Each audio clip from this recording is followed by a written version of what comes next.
Dembash. I'm Sarah Glynn for Media News, and this is my weekly news review for Saturday the 27th of July. The rules-based international order and Turkey's invasions. In a week in which the United States Congress gave a standing ovation to the leader of a country that is committing a genocide and has just been found guilty by the International Court of Justice of illegal occupation and apartheid, it seems a good time to look at the much-discussed rules-based international order, and of course what it means for the people of Kurdistan. The problem is that, despite the authoritative-sounding name, there is in reality no such order and no generally accepted rules. There is international law, but as John Dugard makes clear in a recent article for the Leiden Journal of International Law, these are not the same thing. If Dugard's name sounds familiar, it may be because he was part of the South African legal team that prosecuted Israel for genocide at the International Court of Justice. Dugard explains that, since the end of the Cold War, the United States has increasingly talked about the rules-based international order, using this in preference to international law, many of whose legal treaties they've not signed up to.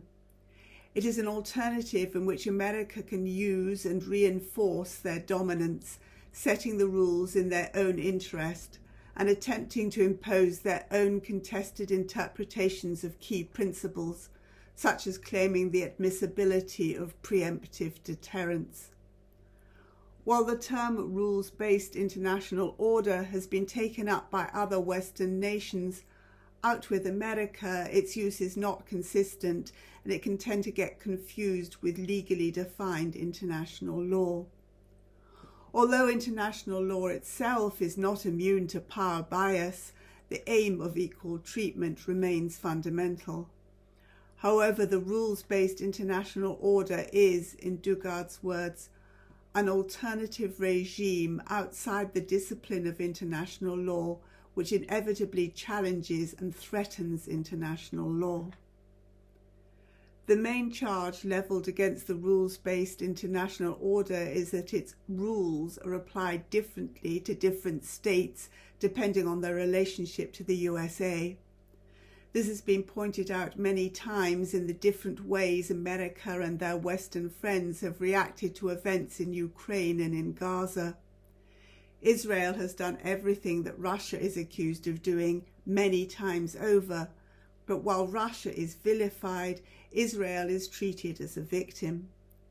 The only similarity in their treatments is a failure to look beyond the most recent events and examine their historical context. While the Ukraine-Gaza example has been well aired, similar biases impact reactions to Turkey. The United States and friends don't regard it as in their interest to antagonize Turkey by applying their rules or even international law to Turkish aggression, though this particular hypocrisy rarely gets reported and remarked upon. International laws against unlawful use of force and the violation of territorial integrity are clear. Enacting and enforcing these laws is difficult.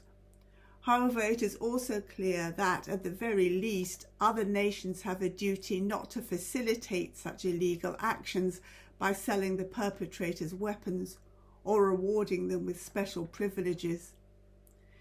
In Turkey's case, the rules are interpreted a little differently for Cyprus than for Syria and Iraq. Strategically placed Cyprus is a member of the European Union. It hosts a British air base that includes US military, and Greek Cypriots have the support of mainland Greece. No country other than Turkey recognises the northern part of the island, which Turkey invaded and occupied 50 years ago, as an independent Turkish republic, and there are international demands for reunification as stipulated by the United Nations. Not, though, that this has been allowed to impact much on other countries' relations with Turkey. Turkey's current approach to Cyprus is not compatible with membership of the European Union. However, there are many other obstacles to Turkey's EU membership besides this, and the EU still gives Turkey the privilege of a customs union. When it comes to Turkey's invasions in Syria and Iraq, the guardians of the rules-based international order generally don't want to know. EU member states did suspend arms exports to Turkey in response to the Turkish ground invasion and occupation of northern Syria in 2019, but many restrictions have since been dropped. American restrictions on Turkish access to advanced weapons were a response to Turkey buying weapons from Russia, not their breaking of international law, and the sale of F-16 fighter jets has now been agreed. Turkey's constant low-level attacks on the autonomous administration of North and East Syria, and even their holding back of vital river water, have hardly elicited a comment. Western powers have allowed Turkey, an occupying country, to veto the inclusion of representatives from the autonomous administration in international talks on Syria's future, and Western politicians reproduce Turkish government statements uncritically. In Iraq, the uncritical adoption of Turkey's narrative allows the United States to give a nod to Turkey's attacks and regard them as part of the war against terrorism. America accepts Turkey's claims that the PKK is a terrorist organization and that Turkey's operations in the Kurdistan region of Iraq are only about neutralizing the PKK. The terrorist listing of the PKK by almost all Western countries has been a major achievement for Turkey and a major setback for hopes of any genuine justice and peace. The rules-based international order purports to be about maintaining peace, and although it concerns relations between nation-states, it can, when circumstances suit, acknowledge the right to self-determination. However, like its other rules, that acknowledgement is entirely dependent on political circumstances, and no form of self-determination or autonomy for Kurds is deemed politically expedient. When the terrorism label was actually put to legal test, Belgium's highest court found that it was not correct and that the PKK should legally be understood as a non-state actor fighting a war. The PKK has repeatedly sought peace negotiations, but the terrorist listings ignore this and make the realization of peace even harder to achieve. As I have noted many times, Turkey's operations in the Kurdistan region of Iraq go well beyond an anti-terrorism operation, and this becomes clearer by the day. Ahmet Karamus, co-chair of the Kurdistan National Congress, the KNK, argues that Turkey's current operation is of a different scale to previous ones and appears to be aimed at total occupation from Iran in the east to Syria in the west, after which he expects Turkey to move on to attack north and east Syria. Samir Daoud Hanoush, writing in Al Arab, describes Turkey's actions as a covert occupation and points to the almost total lack of action, even indifference, from the Iraqi government, which recently took over control of the border from the Kurdistan regional government. He reminds us that, quote, the head of the Popular Mobilization Forces, Falah al-Fayed, received the Turkish ambassador in Baghdad and handed him a strange honor in the form of the Popular Mobilization Forces shield at a time when Iraqi sovereignty is being violated by the Turkish army. End quote. This last is of especial significance as the Popular Mobilization Forces, an officially recognized network of paramilitary groups, includes many groups with links to Iran, Turkey's regional rival. Turkish troops and military vehicles are still arriving into Iraq, and the UK-based Syria Observatory for Human Rights reports that Turkey is said to be recruiting fighters from the jihadi gangs that act as their mercenaries in Turkish-occupied Syria and that are known for their extreme brutality.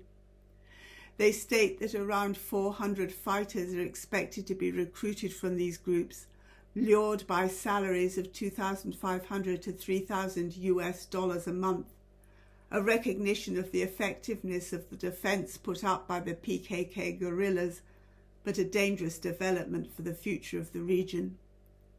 For comparison, the minimum wage in Turkey is currently worth about $500. The rules-based international order positions the United States as world policeman, but they have always been and continue to be a policeman whose duty is to protect US interests, as evidenced by their role in both Syria and Iraq. After destabilizing the region with their invasion of Iraq and creating the conditions that enabled the emergence of ISIS, the US military returned to Iraq in 2014 to try and contain the forces they had unleashed. In Syria, they first tried to push regime change by giving large amounts of arms to the Islamist militias until they realized that wasn't working. They then found themselves supporting the Kurds as the only forces able to take on ISIS. There are still some 900 US troops in Syria and 2,500 in Iraq. This week saw another round of talks about US withdrawal from Iraq. The Iraqi government wants to see their departure start in September, but it's possible that many of these soldiers will remain under a different form of mandate. Iraq is under pressure from Iran to get the Americans out, and Iraqi Prime Minister Mohammed Shia al-Sudani would welcome this as a popular win.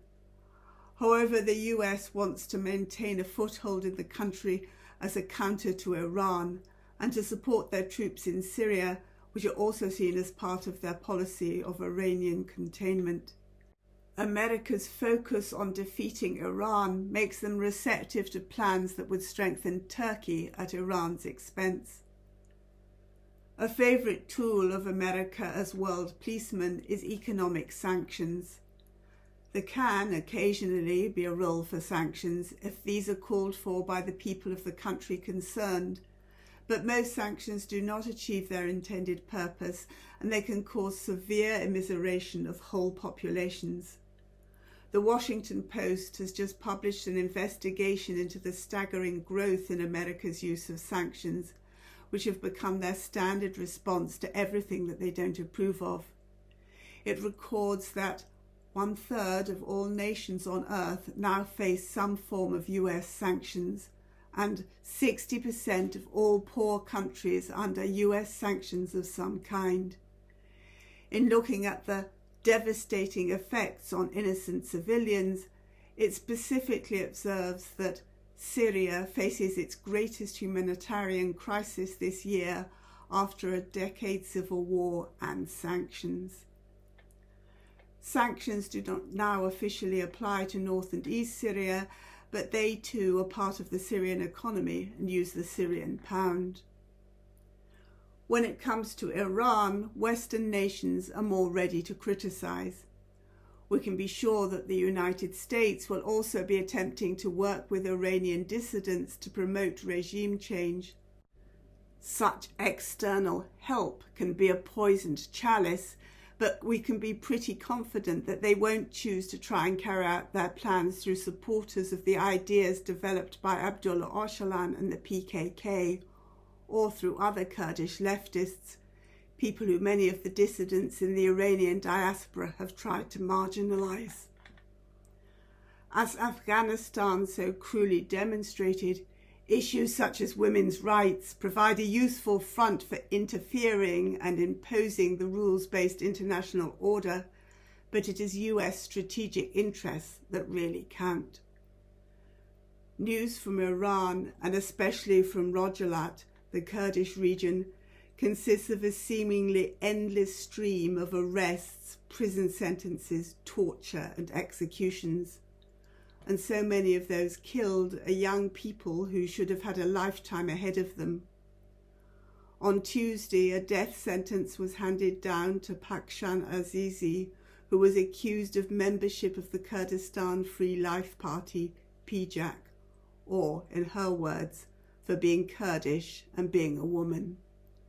She is a women's rights activist who worked with refugees in Iraq and Syria, and her lawyers stress there is no evidence of her taking part in any armed activities. Azizi sent a letter from prison in which she tells of 5 months of solitary confinement, severe torture and staged executions, but also of her commitment to democratizing society and building an ethical political society where people deliberate on social issues, make them their concerns, and find solutions.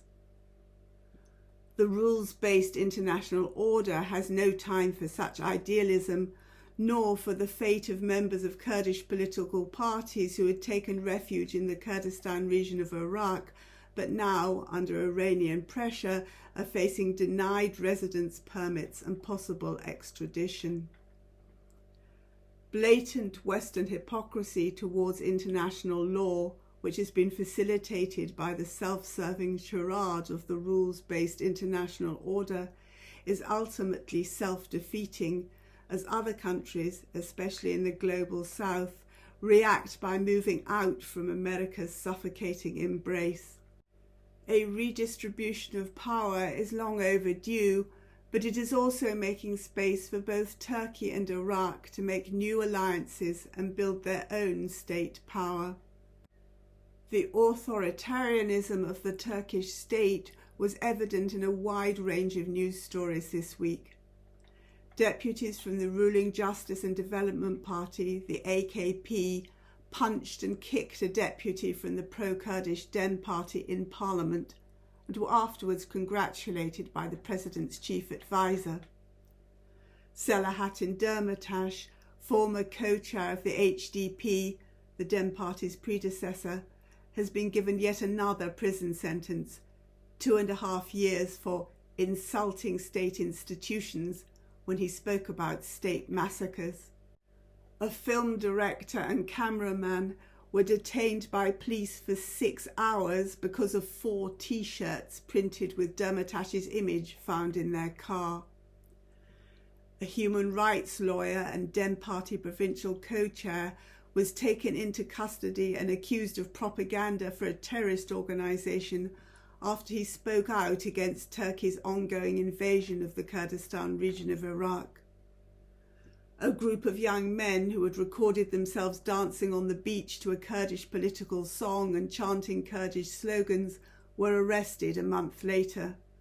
The police shared a video of them being taken to the police station and being forced to listen to an ultra-nationalist Turkish song in the police van.